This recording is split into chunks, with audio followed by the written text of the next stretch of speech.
Next हम देखेंगे social environment. Social environment main किससे इम्पैक्ट करता है, हमारे ट्रेडिशन से करता है। ठीक है, ट्रेडिशंस यानी कि हमारे जो भी चीज़ें धर्म से रिलेटेड है, उसके अलावा जो ट्रेंड में चल रही हैं, ठीक है, हमारा स्टैंडर्ड लिविंग कौन सा है, एजुकेशन लेवल क्या है, वो सारी चीज़ें सोसाइटी से रिलेटेड क्या होता है, जो उसके अकॉर्डिंग बिजनेस एग्जिस्ट कर रहा है, वो सारे बिजनेसमैन उनको सोशल एनवायरनमेंट के इस कंपोनेंट को इमीडिएटली इम्पैक्ट करता है। अगर अभी आप देखेंगे तो सोशल एनवायरनमेंट के अंदर मोस्टली अभी कौन सा त्यौहार आ रहा है, अपना रक्षाबंधन आ रहा है और ईद आ रही है। ठीक है, तो वो क्या होता है कि उस टाइम स्वीट्स वगैरह ज़्यादा जाते हैं और जो भी इंडस्ट्री जो राखी बनाती है वो ज़्यादा इसके ऊपर होता है। अभी अगर आप देखेंगे तो चॉकलेट जो सेलिब्रेशन है वो मोस्टली जो चॉकलेट्स कंपनी है वो अलग से अलग पैकिंग लेकर आती है कि आप अपनी बहनों को गिफ्ट कर सकें, यानी कि ये सोशल एनवायरनमेंट पूरा इसके ऊपर इफ़ेक्ट करता है। दूसरे कॉमन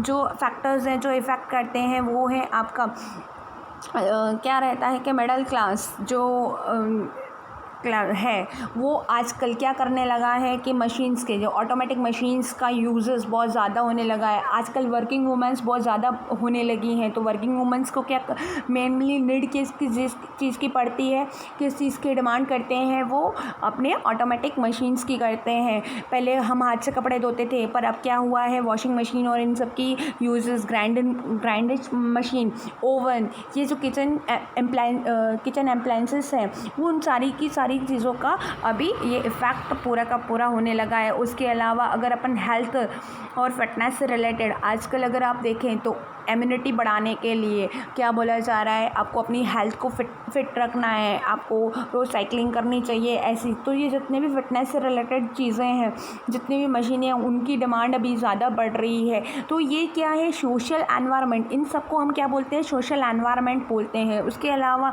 अगर आप देखें तो जो some aspects of a social environment के अंदर क्या होता है कि अगर बर्थ और डेथ रेट एंड पॉपुलेशन, ये भी मेन बिजनेस सोशल एनवायरनमेंट के अंदर आ जाता है। उसके अलावा एजुकेशन एंड लिटरेसी रेट भी, ये भी इम्पैक्ट करता है। Tradition and custom and habits of A people, जो लोगों की आदतें हैं उसके अकॉर्डिंग अगर आप देखें तो देखिए इसमें क्या है, fashion industry shift towards formal wear.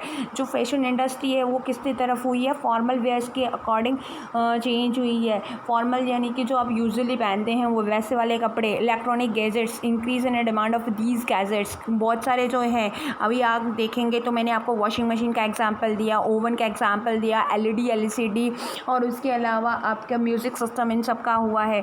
ठीक है, उसके अलावा अगर फूड हैबिट्स देखें तो अधिकतर पहले क्या होता था कि हम खुला सामान अच्छे से लेके आते थे, पर लोगों का अब क्या हुआ है कि हमको खुला सामान नहीं चाहिए, हमको पैक्ड अच्छा स्वस्थ जो भी फूड आइटम्स हैं वो हमको चाहिए। तो वो सारी चीज़ें लेकर आना है। कॉस्मेटिक्स के अंदर बहुत इंक्रीजिंग हुआ है। अगर कॉस्मेटिक इंडस्ट्री के अंदर हम देखें तो वुमेंस, मैंने पहले ही बोला वुमेन अभी वर्किंग में आ गई हैं, तो वर्किंग में जाने के कारण उनको कॉस्मेटिक्स सारी की जितनी भी चीज़ें हैं वो यूजेबल रहती हैं। अब नेक्स्ट हम देखेंगे पॉलिटिकल एनवायरनमेंट। पॉलिटिकल एनवायरनमेंट भी ये रिलेटेड रहता है, किससे रिलेटेड रहता है, मेनली आपका गवर्नमेंट से रिलेटेड रहता है। जितना भी गवर्नमेंट अगर पावरफुल रहती है और उसके अलावा वो कितने सारी अलग अलग चीज़ें या फिर पॉलिसीज़ लेकर आ रही हैं, ठीक है ना। अभी अपने इसमें पॉलिसीज़ में कौन है, अपने इसमें मेन अभी अगर आप देखें तो कौन है, बीजेपी है। ठीक है, बीजेपी ने बहुत सारी ऐसी चेंजेस लेकर आई है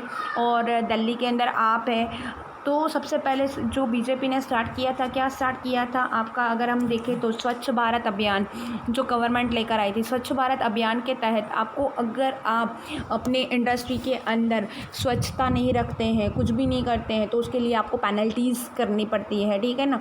तो स्वच्छ भारत अभियान जो आया है, जो इसके सरकार के द्वारा चलाई गई है, मतलब सरकार की जितनी भी पॉलिसीज़ आती हैं वो सारी हमारे पॉलिटिकल एनवायरनमेंट, हमारी ऑर्गेनाइजेशन पे इम्पैक्ट ज़रूर करती हैं। अगर मैं देखा जाए तो केमिकल्स का उत्पादन करने वाली हूँ, तो केमिकल्स का जो वेस्टेज है वो जो हमको निकालना रहता है, तो उसका सही तरीके से होना चाहिए।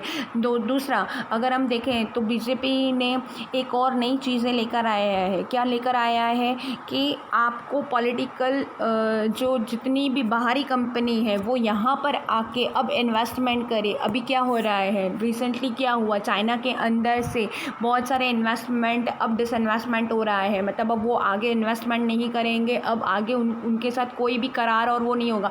पर इंडिया उनको इंक्रेज कर रहा है कि you all companies are come here and we are provide the infrastructure. हम आपको पूरा इंफ्रास्ट्रक्चर देंगे, उसके अलावा आपको पूरा मैन पावर देंगे, यानी कि लेबर भी प्रोवाइड करवाएंगे। सारी चीज़ें आपको गवर्नमेंट आपको प्रोवाइड करवाएगी। तो इससे क्या होगा, हमारे जो भी ऑर्गेनाइजेशन है वो क्या होगी, इससे इम्पैक्ट रहती है। उसके अलावा अगर आप देखें तो कॉन्स्टिट्यूशन ऑफ